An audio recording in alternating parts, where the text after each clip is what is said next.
నమస్కారం ఈటీవీ 360కి స్వాగతం. ముందుగా ప్రధానాంశాలు.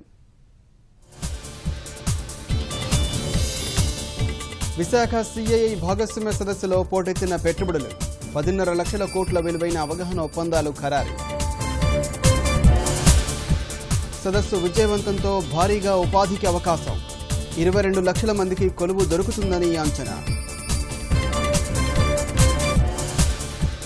మౌలిక సదుపాయాలు, ఇంధన, పర్యాటక రంగాల్లో కీలక ఎంఓయూలు. 96,000 కోట్లతో విశాఖలో ఐటీ పార్క్ నిర్మాణానికి చైనా సంస్థ ఒప్పందం. సదస్సు విజయవంతంపై ముఖ్యమంత్రి చంద్రబాబు హర్షం. అడ్డుకుందామనుకున్న వారి ఆటలు సాగలేదని వ్యాఖ్య. హోదా గురించి పారిశ్రామికవేత్తలే అడగడం లేదన్న వెంకయ్య.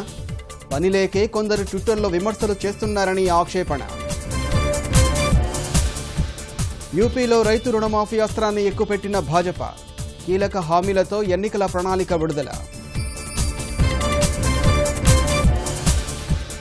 ముస్లిం దేశాల నుంచి అమెరికాకు వెళ్లే వారికి ఇకపై నిశిత పరీక్షలు. అధికారిక ఆదేశంపై అధ్యక్షుడు ట్రంప్ సంతకం. ఆస్ట్రేలియన్ ఓపెన్ టెన్నిస్ మహిళల సింగిల్స్ విజేత సెరెనా. సోదరి వీనస్ విలియమ్స్పై వరుస సెట్లలో గెలుపు.